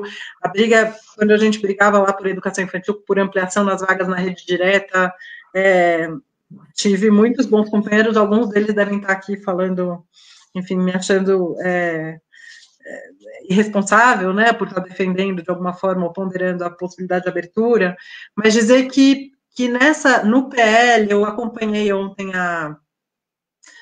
acompanhei a discussão na audiência pública, eu acho que tem muitos assuntos misturados, né, assim, o PL reverbera em outras brigas, né, é isso, a compra de vagas na rede privada, reverbera uma briga histórica no município de São Paulo sobre conveniamento, sobre o papel do poder público, quanto as escolas e as creches de educação infantil diretas têm uma qualidade melhor. Eu vi que o preço que estavam cogitando pagar é R$950, eu falei, meu Deus, eu acompanhava o movimento de creche em 2009, e o valor do mensal da vaga por conveniamento eram os mesmos 950. Então, enfim, acho que tem muitas coisas aí no meio do PL, mas eu acho que no meio dessas muitas coisas, pensar que tem violações grandes do direito à educação, né? Eu sei que muitas dessas pessoas estão muito comprometidas com o direito à educação e à educação pública, e preocupadas com isso também, com os efeitos mais permanentes nisso.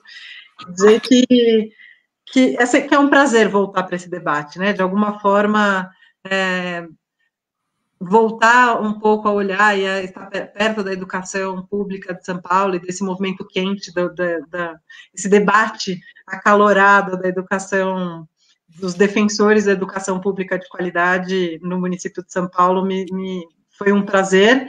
Enfim, agradecer principalmente ao Sejur, a Letícia, ao Roberto, ao Vinícius, enfim, ao Felipe, ao André, ao Felipe, enfim, a todo mundo que possibilitou esse encontro, esse reencontro com o debate público, num tema tão importante, né? Acho que a gente está vivendo essa situação mais do que excepcional, e acho que o tema, voltar ou não às aulas presenciais, é um tema que merece uma atenção e merece uma reflexão pública ponderada, enfim, e espero ter podido contribuir um pouquinho com esse debate desse setor quente político da sociedade paulista e paulistana. Okay.